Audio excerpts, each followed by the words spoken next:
Sanbanan Dumlang, hello, it's Simply Spencer here, and welcome back to another episode of the podcast Simply Do the Work. Special welcome for joining for the first time, and hi if you are a regular listener returning. Also, happy Pride Month. I know I didn't say it in the previous episode, despite the fact that it was recorded in June.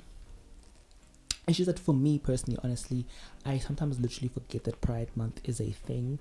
Not that I forget it's a thing, but it's not something that I mark on my calendar that I look forward to.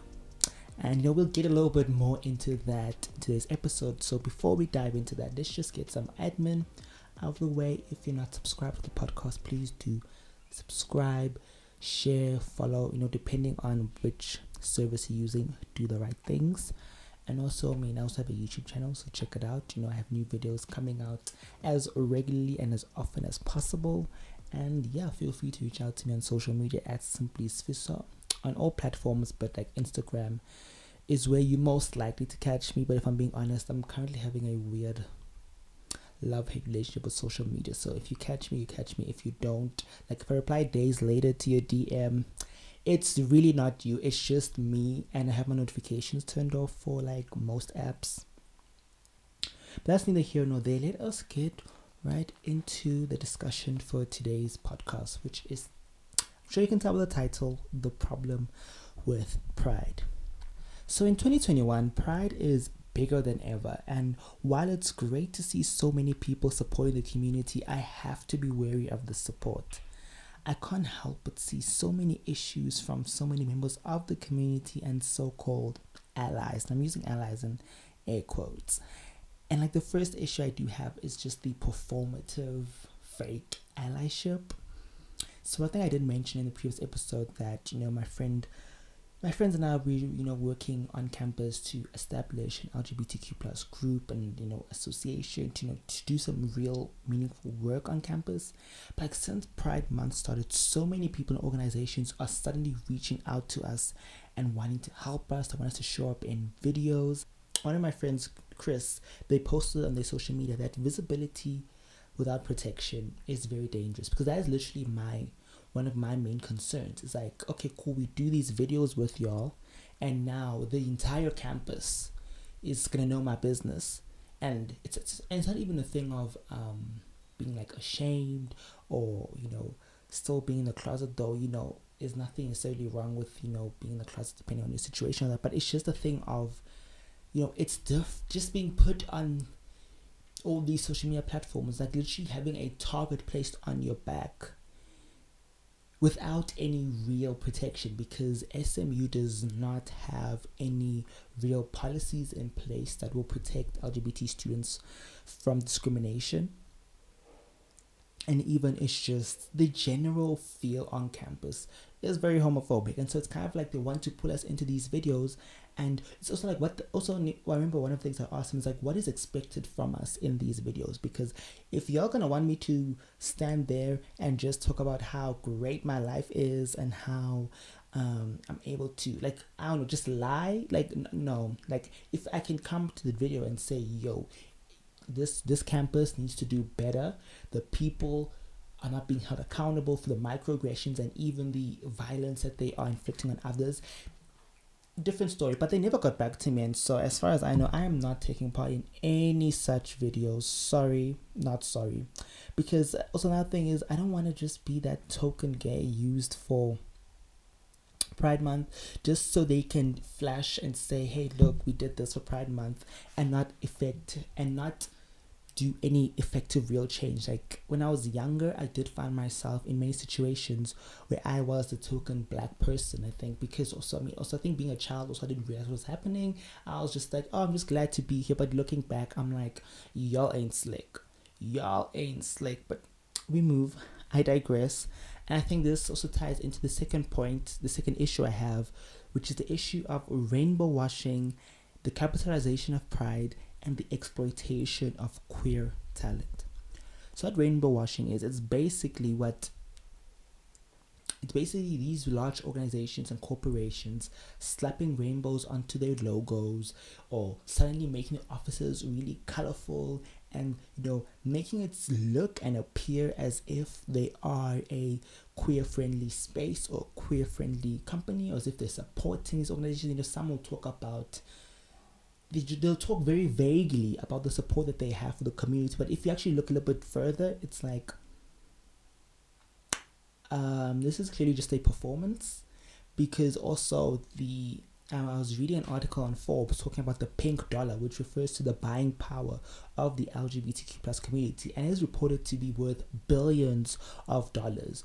And so these companies are trying to market themselves in a way that looks appealing and attractive, so that you think, oh, this company supports me, or this company, they're allies, or they're doing good, and you're like, okay, let me buy from them. Meanwhile, they're just making money off of you. And even the capitalization of pride is kind of, and I'm going to get into this a little bit more later, but it feels like just the purpose of pride has kind of lost its meaning. Like, many people are just trying to think, how can they make money? I think even the discussions that are being had, such as, should kink be allowed at pride? I think also pride has also gone through some type of like a cleansing in a way. It's kind of like, for you to be accepted, and this is me talking about just even like events, right? You need to sort of fit a certain mold, you need to look a certain way. It's kind of, what is the word? But there's kind of like some whitewashing in it, the erasure of the struggles of queer people of color. There's also a lot of like fat phobia that is rampant, because a lot of people, it's this idea your body needs to look a certain way. Like, I know there's some people who do not feel comfortable going into pride and even just LGBT spaces because of just the expectations of how your body is supposed to look. And then the exploitation of queer talent and queer people. This is basically how people will invite guest speakers, or have like queer people show up at their events but not pay them what they're worth. Or even, I feel like, there's something I've tried to talk about. I feel like there are a lot of people who have a very parasitic relationship with the queer community, right? They might not agree, using that in quotations, agree with your queerness, but they can't deny that you're good at what you do, right? And so because they want your expertise, they want your talent, they'll bring you in, get what they get from you, and then toss you out like garbage. Or if, let's say, they invite you to be a speaker at their company, or, to offer them a service, and let's say you experience some form of discrimination there, they will not assist you, support you, or protect you, because all they care about is just what they can gain from you. They don't see you as a whole person, It's something that really... it also bothers me, particularly in the church, because, I'm sure if you know, like, a lot of churches, in the worship team, the music team, the creative teams, there is almost always at least one queer person, whether they're in the closet or whether, you just look at someone and you just get those vibes, but that's neither here nor there. But it's kind of like, it's almost like you're tolerated in these spaces, because it's like, oh, well, you're so creative, we need your creativity. Or even like people who have their hair done by queer people, it's like this person, like, you appreciate the work and you love the style that they do for you and your hair, but in your day-to-day life, you just straight up homophobic. Like, I digress. And the next point is the segregation that is seen within the LGBTQ plus community, and the false sense of solidarity. I remember having a conversation with my friends and talking about how even within the queer community there are these divisions, and she was genuinely shocked. She was like, really? I thought it's just this one big happy rainbow family. And what do I mean by the segregation, right? Like I mentioned earlier, right? The fat phobia and the body shaming. It's almost as if you have to have, like, if you're particularly, like in gay men's spaces, it's almost like there's the skinny, it's like either you like a skinny legend or you're this chiseled Greek Adonis, right? Those are the bodies that are accepted. And I feel like people who don't fit into those body molds, they aren't really welcomed in those spaces, or they aren't uplifted in the same way others are. I see it in the promo, right? The pictures that are posted. It's not lost on me that y'all are posting white twinks who are either super skinny, snatched waist, or it's these really muscular, buff, type of guys. It's kind of like not everyone looks like that, right? I think other people who are still finding themselves in the community feel alienated from the get-go, because when they just look at it, it seems like there is almost not a hyperfixation, but like, it's like certain bodies are praised and uplifted more, and it's like if you don't fit that mold, you're not seen, right? There's an erasure. And even if you think about the struggles that the trans community faces, there are a lot of cis LGBTQ plus people who are very transphobic, and some maybe they don't realize they're being transphobic, or others they feel justified within it, and we need to sort that out. Even just the fact that there is also racism, like intersectionalities do exist, right? As a Black queer person, it's not like now that I'm in this queer space, suddenly I stop being Black, because there's still people who are, the thing is, it's this thing of you can be marginalized for your sexuality or gender identity, but if you're white, you still sort of have that white privilege. And that is why I also think we tend to see, this is the reason why we tend to see the white queer people being able to excel more, the white queer people being able to achieve more because of their whiteness. It's not lost on me that, white queer people I feel like they also get to have a little bit more,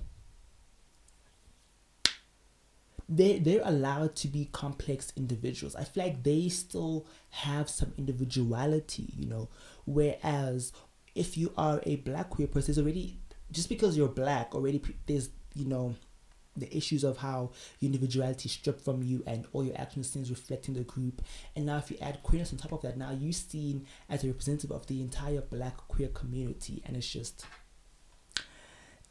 a lot for me. It's a lot. And I think, a lot of these issues stem from the fact that the history of Pride has been lost on us. The fact that Pride started as a protest. It was initially a protest, right? The reason why we celebrate Pride in June is to commemorate the Stonewall riots in 1969 that happened in the US, which were protests against which were protests against the police brutality that queer people of color were subject to. The first Pride in South Africa took place in Johannesburg on the 13th of October 1990, and it was an anti-apartheid march and a gay pride event simultaneously. And it seems that over the years, because even I know if you look, actually just Google just the history of South African Pride, there was a time when there was a split, because it seemed as if the celebration factor was overshadowing the social justice work. It was kind of like the protest part of it was being let go, and I feel like that is one of the biggest issues. I think that is why, or should I say, this is, I believe, the root of all the issues that I just mentioned, because now Pride is this celebration. It's like, oh, we love you, love is love, and everyone just wants to party. That's what I'm saying. It's all parties, but like I myself in more recent years had to educate myself really on the history and the implications and what all of these means. And I have to ask, what is there to celebrate? Because as I say, like the celebration factor, I feel like everyone's got that down, but what are we celebrating? Is it the discrimination that LGBT folk face around the world? The criminalization of being queer in many countries? Or is it the violence and the death that our community has to deal with? While I do appreciate the people showing their support and solidarity with the community, and I've seen some really great work being done. I've seen some really great Instagram posts, like people really using their platform effectively during this month. And this little rant of mine is not meant to discredit any of that, but it's not lost on me that when June ends, a lot of y'all won't keep the same energy. All of these groups that are coming and wanting to collaborate with us, wanting to help us, wanting to uplift us, when June ends, it's going to be crickets. They're going to be gone. We're going to be all by ourselves. And literally, it's like the question that I ask myself is, where were these people last year when we were trying to set up this group and then we got interrupted by COVID? Where were they this year again when we started again and we were, facing challenges like the challenges that we faced to even get to the point where we are? Someone might think that we haven't made any progress. When I think about it, we've done quite a lot, given the circumstances. Like, people wouldn't return our calls. We're trying to set up meetings. It's been an uphill battle. And it's like a lot of people aren't in it for the long run. And so in closing, I want to leave you all with this quote from Dominique Jackson, who plays the role of Elektra on Pose.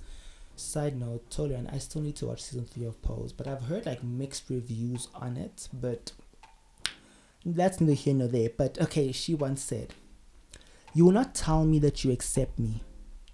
You will not tell me that you tolerate me. That is not your power. You will respect me for who I am." And so, to all cisgender straight allies, do better. And to my fellow LGBTQ plus community, let's get our shit together. And yeah, on that note, thank you so much for listening to this episode, and I hope you enjoyed it.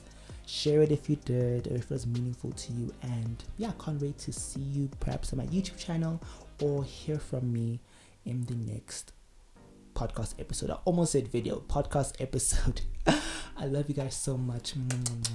Bye guys.